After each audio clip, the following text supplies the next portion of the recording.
night was cold and cruel on the alien colony of Virine 4. The twin moons hung low in the cloudy sky, their silver light falling on broken houses and empty streets. Wind howled between the metal walls, carrying the smell of rust and smoke. A small figure walked slowly through the darkness, a little alien girl named Lyra.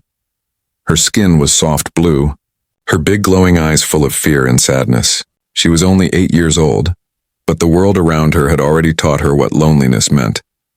In her small hands she held a cracked glass vial that gave off a weak pulsing light. It was her mother's medicine. Her mother, Sarah, lay dying in a broken shelter at the edge of the colony. The medicine inside the vial was almost gone. Lyra had promised to find help before the last drop faded. She reached the first door, her small fingers trembling as she knocked. A shadow moved inside. The door opened and a tall alien woman looked down at her. "What do you want, child?"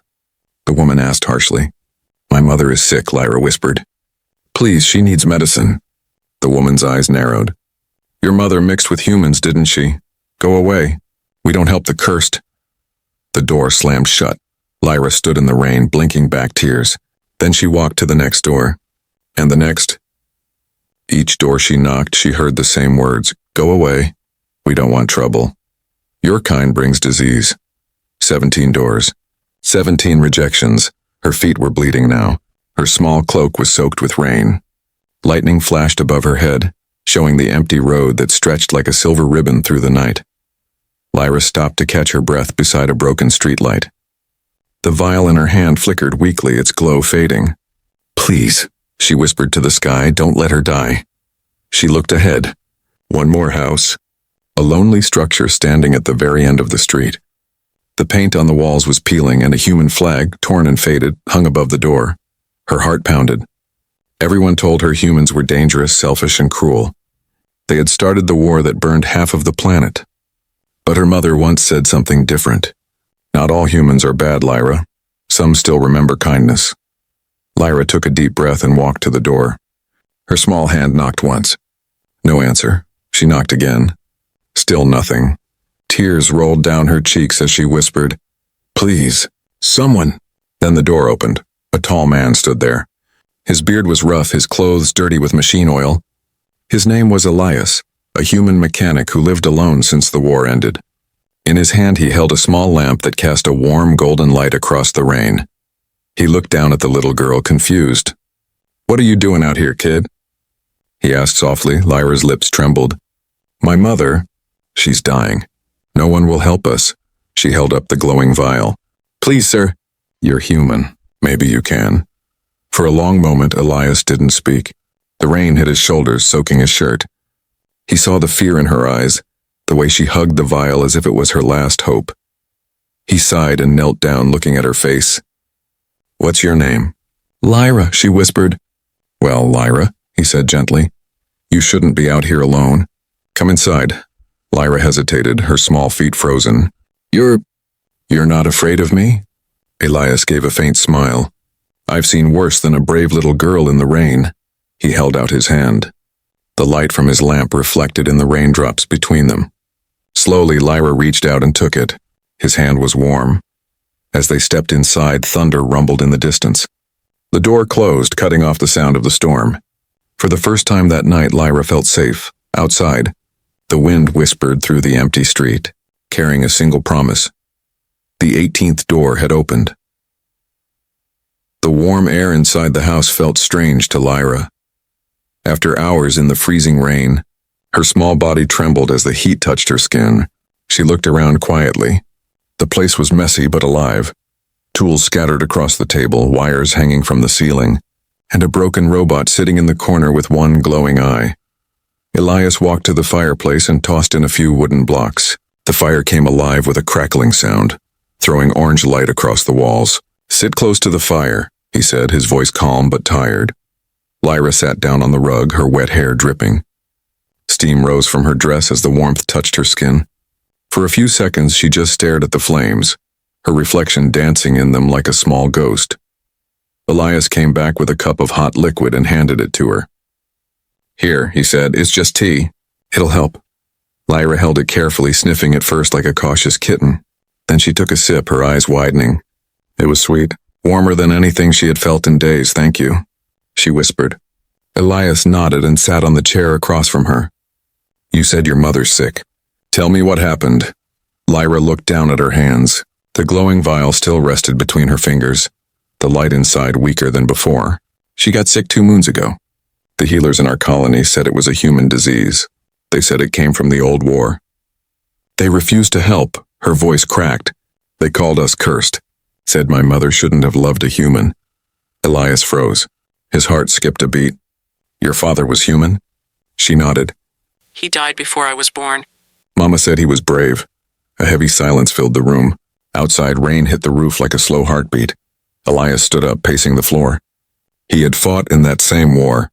He had seen humans do terrible things, and he had done things he still couldn't forget. Yet looking at this small girl, part human and part alien, all he saw was innocence. He knelt down beside her. Do you know what kind of medicine your mother needs? Lyra shook her head.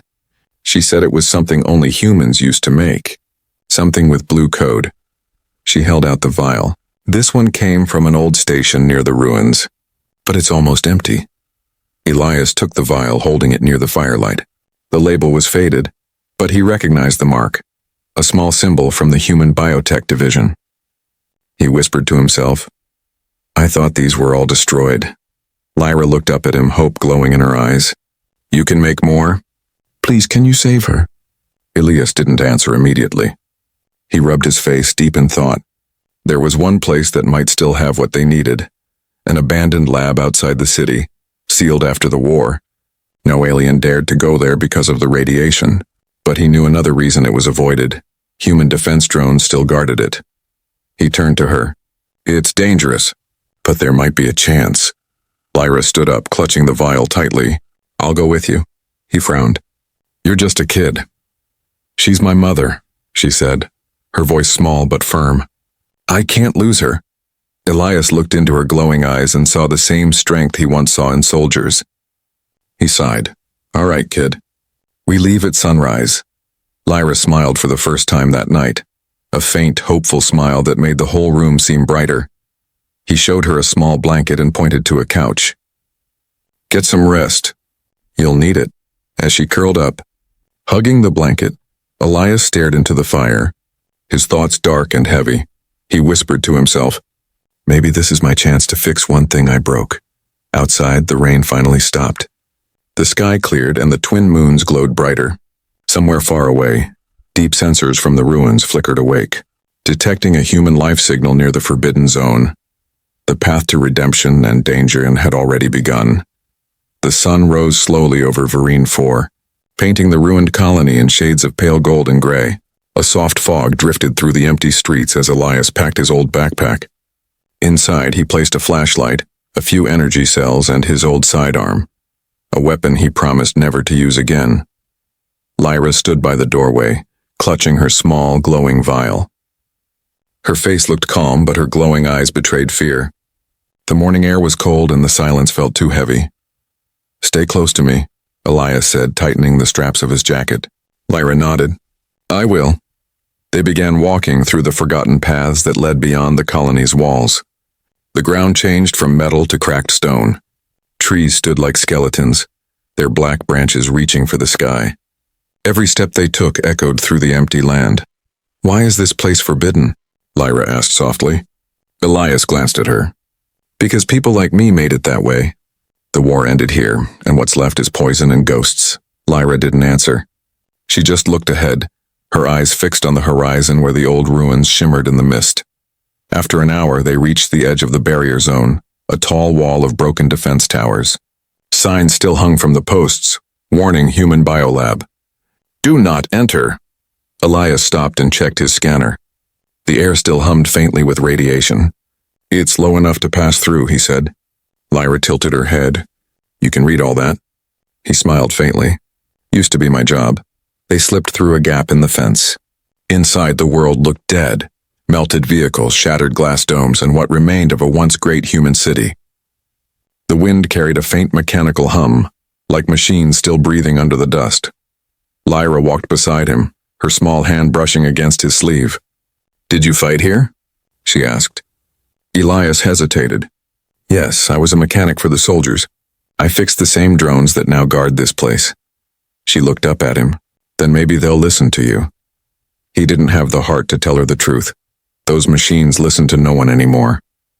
They crossed what used to be a road, now covered with twisted roots and broken helmets. Then suddenly Lyra stopped. "Do you hear that?" she whispered. A faint beeping sound echoed from the shadows. Elias crouched, motioning her to stay still. He scanned the area and saw it. A drone, half buried under rubble, its red sensor flickering weakly. He moved closer, kneeling beside it. "It's still alive," he muttered. Lyra bent down too, curious. "It looks sad?" Elias almost laughed. "It's a machine, kid. It doesn't feel." But when the drone's sensor turned toward Lyra, it emitted a soft sound, almost like a sigh. It scanned her face, then shut down completely. Elias stared at it, confused. "That shouldn't happen." Lyra held the glowing vial close. "Maybe it saw me. Not like a human or alien, but something in between." They continued deeper into the ruins. The buildings grew taller, their metal walls covered in alien vines. The air shimmered faintly, filled with static energy. As they reached the heart of the zone, Elias stopped before a huge dome-like structure half buried in the ground. Its entrance glowed with a faint blue light. Above it were the words, "Human Biological Research Facility, Sector 9. "This is it," Elias whispered. "The lab." Lyra stepped closer, the light from her vial reacting with the glow from the dome. For a moment, the two lights pulsed together, almost like they were speaking. Then the door hissed open. Inside, the air was cold and sterile. Rows of broken tanks lined the walls, each filled with blue liquid. Floating inside were strange shapes, human, alien, and something else entirely.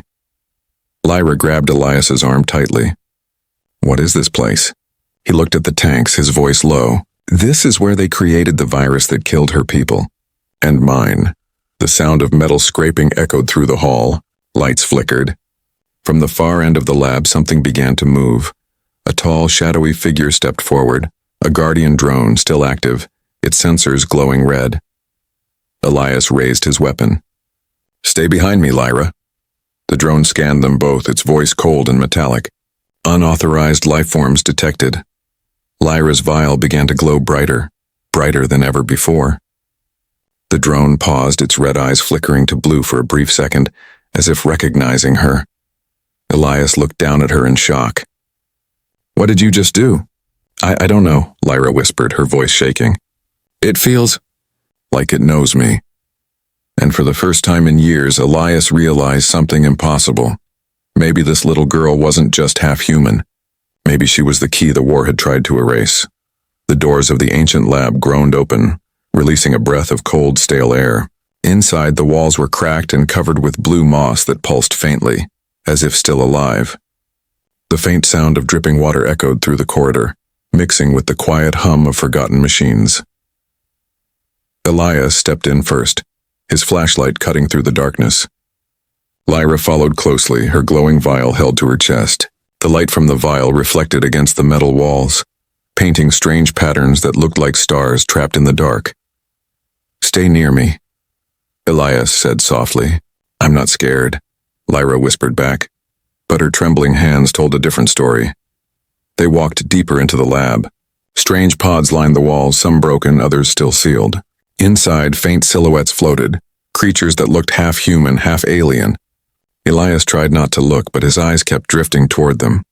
He remembered the experiments, the human scientists who once called this progress. He stopped beside one broken pod. Inside lay the skeleton of something small and a child. His heart clenched. "What have we done?" he thought. Lyra noticed his silence. "Were these like me?" she asked quietly. Elias hesitated. Maybe. They were part of the war. People tried to mix DNA to survive on new worlds. But it went wrong. Her eyes shimmered with tears. "Mama said I was a mistake too." He turned to her quickly. "No, Lyra, you're not a mistake. You're proof that life finds a way, even after war." She smiled faintly, wiping her tears. "Then maybe I can help fix what they broke." They reached a large chamber filled with shattered glass and cables. In the center stood a glowing terminal, one of the old control panels. It blinked weakly, still alive after all these years. Elias approached it, brushing off the dust. If I can access this system, maybe I can find the formula for your mother's medicine. Lyra watched as he tapped the screen, his rough fingers moving with surprising skill. You used to do this before? He gave a small nod. A long time ago, before I learned what those medicines really cost. The terminal came to life with a soft hum. Lines of blue code appeared, scrolling quickly. A holographic voice spoke in a calm female tone. Welcome, human technician Elias Ward. Access restored. Elias froze. It remembers me. Lyra looked amazed. It knows your name. He exhaled slowly. It shouldn't. I deleted my records years ago. Then a sudden flash of light filled the room. The walls came alive with holograms, scenes from the war. Humans building machines, aliens being tested, children crying in tubes. The truth poured out like ghosts from the past. Lyra's hand tightened around his sleeve. You made these things? Elias's voice broke. No, I tried to stop them. But it was too late. When they realized hybrids couldn't be controlled, they destroyed everything. The cities, the colonies, the people. She looked at him sadly. But you helped me now. That means you changed. Before he could answer, the terminal beeped. Formula found, BioCure 23, status locked. Elias's eyes widened. That's it. The medicine your mother needs, he began typing quickly. But the moment he tried to download it, alarms blared. Red lights flooded the room. Unauthorized extraction, the voice warned. Activating security protocol. Metal doors slammed shut around them. The ground vibrated as hidden panels opened, and several drones rose from the floor, their sensors glowing crimson. Elias grabbed his weapon. Run behind me, Lyra. The drones opened fire, beams of red light cutting through the air. Elias shot one down, sparks flying across the room. Another beam hit the wall near Lyra, throwing her backward. The vial in her hand shattered, glowing blue mist spilling into the air. She gasped as the mist surrounded her, glowing brighter and brighter. Her skin shimmered, veins lighting up with the same blue hue. Elias turned, eyes wide. Lyra, what's happening? Her voice shook. I don't know. It feels alive. The drones paused, their sensors flickering. Then slowly they lowered their weapons. The red lights on their chests turned blue, the same color as Lyra's glow.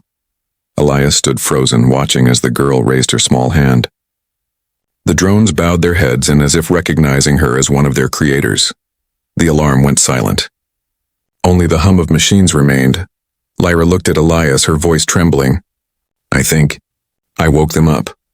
They know me. Elias took a deep breath, staring at her glowing face, half alien, half human, and something far beyond either. Maybe, he said softly. You're not just looking for a cure. Lyra, maybe you are the cure. The blue glow still shimmered around Lyra as the last drone powered down. The air smelled of burnt metal and ozone. Elias slowly lowered his weapon, his heart pounding. For a moment there was silence. Heavy, uneasy silence. Then the ground trembled. A low rumble echoed through the tunnels beneath the lab. Elias knew that sound. It was the sound of engines, big ones. They found us, he whispered. Lyra looked up, eyes wide. Who? The patrols, Elias said, grabbing her hand. The human recovery unit. They don't let anyone touch these ruins, or it's especially not aliens. He pulled her toward the exit, their footsteps splashing through shallow puddles as red emergency lights flashed around them. Behind them, the terminal flickered violently, spitting out fragments of blue data. As they ran, Elias spoke quickly. We need to get out before the upper doors seal. Once they close, no one leaves this place alive. They turned to corners and froze. A squad of armored soldiers stormed through the opposite entrance. Their visors glowed bright white, their rifles humming with energy. The leader stepped forward, his voice booming through a speaker. Elias Ward, step away from the hybrid and surrender. Lyra hid behind Elias's arm. They'll hurt you. No, Elias said softly. They'll hurt you. Without another word, he grabbed a small disc from his belt and threw it on the floor. Smoke burst out instantly, covering the hallway. He dragged Lyra through the haze, his eyes stinging, lungs burning. Left, he shouted, guiding her through a maintenance shaft. They crawled through the narrow tunnel, the sound of gunfire echoing behind them. Lyra's voice was shaking. Why are they chasing us? Because they fear what they don't understand, Elias said, coughing. You're proof the old world was wrong. They dropped out of the tunnel into an underground metro tunnel, long abandoned and overgrown with glowing moss. Rusted tracks disappeared into the dark, and the old train cars sat like skeletons of a forgotten age. Lyra looked around, her eyes shining faintly in the dark. It's beautiful, in a sad way. Elias managed a tired smile. Yeah, like everything left behind. He scanned the ceiling for signs of movement. The tremors grew louder again. The patrols were using drones to track heat signatures. He grabbed a broken pipe and jammed it into a vent, flooding the tunnel with steam. That should buy us time, he muttered. But Lyra wasn't looking at the steam. She was staring at the far end of the tunnel, where a faint light glowed. Not red, not white, blue. She took a cautious step forward. Elias, I think there's something there. Before he could stop her, she ran toward it. The blue light grew brighter, forming strange patterns across the tunnel walls. The same glowing veins that had appeared when her vial broke earlier. Lyra, wait, he called, running after her. When he reached her, she was standing before an old train car, its doors half open, humming softly.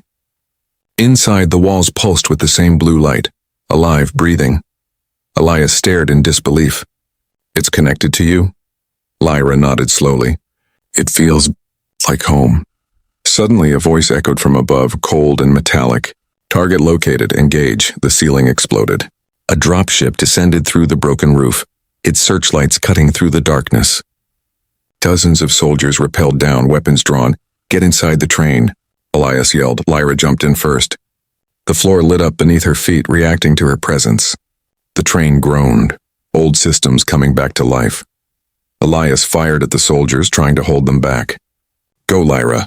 Start it. I don't know how, she cried. He ran in beside her, smashing a panel open. Sparks flew. Then just touch it. You seem to wake up everything else. She hesitated, then pressed her glowing hand to the console. The blue light spread instantly through the cabin. The train roared to life, engines howling after years of silence. The soldiers shouted orders, firing into the car, but the train began to move.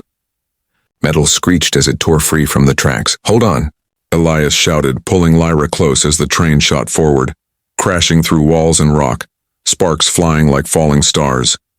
Behind them, the tunnel collapsed, sealing off the soldiers. Ahead of them stretched a long, forgotten railway leading deep into the glowing horizon. Lyra looked up at Elias, her face half lit in blue. We're free? He looked back at the collapsing darkness behind them. For now, he said, but they won't stop until they catch us. She smiled faintly, the glow in her eyes brighter than ever. Then we just keep going. Elias nodded, a rare glint of hope crossing his tired face. Yeah, kid. We keep going. Outside, the ruins of the broken city faded behind them, and for the first time in years, the night sky above began to glow as if it too remembered what freedom looked like. The train finally slowed after what felt like hours of roaring through endless tunnels. The lights flickered, the air grew warmer, and the blue glow from the walls pulsed gently, like a living heartbeat guiding them onward. Elias and Lyra sat quietly inside, catching their breath. The once dead train had somehow carried them far beneath the surface, maybe miles underground. When it stopped, a soft hiss filled the air, and the doors slid open. Beyond them lay something neither of them expected, a vast underground city bathed in soft blue light. Buildings made of smooth crystal and rusted metal stood side by side. Bioluminescent vines climbed along the walls, casting gentle glows like stars, and everywhere small figures moved, tall, thin, with skin that shimmered faintly under the light. They weren't fully human. They weren't fully alien either. They were something in between, Lyra gasped. Elias. They look like me. He nodded slowly, his hand resting on his holster but his heart softening. Then maybe we found your people. As they stepped out, several of the glowing figures noticed them. Whispers spread like ripples in a pond. The crowd parted and a tall woman with silver eyes approached. She carried an old staff, its tip glowing faintly. Her face was kind but strong, a leader's face. Welcome, she said, her voice echoing softly. You've come a long way from the surface. Lyra looked up nervously. You know about the surface? The woman nodded. We know it still breathes above us, though it has long forgotten us. She looked closely at Lyra. But you You haven't forgotten where you came from. Elias frowned. Who are you people? The woman smiled. We are the Continuum, descendants of the first humans and the first travelers from the stars. When the old wars began, we hid beneath the earth. We built our home here, where no one could find us. Elias's eyes widened. You mean half-human, half-alien hybrids survived down here? She nodded. We did more than survive. We evolved. Lyra looked around amazed. Children with glowing eyes ran through the streets playing. Elders taught young ones near glowing pools of water. There was peace here. Strange but real. I thought I was the only one, Lyra whispered. The woman touched her shoulder gently. You were never alone, child. You only forgot who you were. Elias stood beside her, silent, trying to take it all in. For years, humanity had hunted anything non-human. To see them living here, hidden, thriving, it was both beautiful and terrifying. Why haven't you tried to go back? He asked. To the surface. To tell the humans you still exist. The woman's expression darkened. Because the surface still fears us. The moment they see what they made, they destroy it. Just like they tried to destroy her. She nodded toward Lyra. Lyra looked down. They said I was a mistake. The woman smiled sadly. You are not a mistake, Lyra. You are the bridge. Before Elias could ask what she meant, a loud explosion shook the chamber. The ground trembled. Sirens blared. Elias drew his weapon instantly. They found us. The woman turned toward the northern passage, her silver eyes burning. The humans? He nodded. They tracked the train. They're coming. Without hesitation, the woman lifted her staff and blue symbols lit up across the city walls. Energy shields began to rise around the colony. Get her to the core chamber, she commanded Elias. She must connect before they arrive. Lyra's eyes widened. Connect to what? The woman looked at her with calm determination. To the heart of Continuum, the source of all we are. Only one with your blood can awaken it. Elias grabbed Lyra's hand and began running through narrow crystal corridors as lights flickered red and blue. Soldiers dropped through ceiling vents, armored, cold, human. Blaster fire filled the air.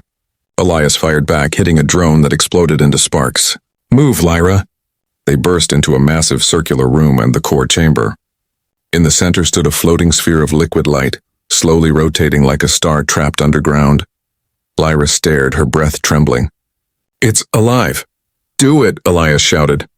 Whatever she meant, do it now. She reached forward, placing her hand on the sphere. Instantly, the room filled with light.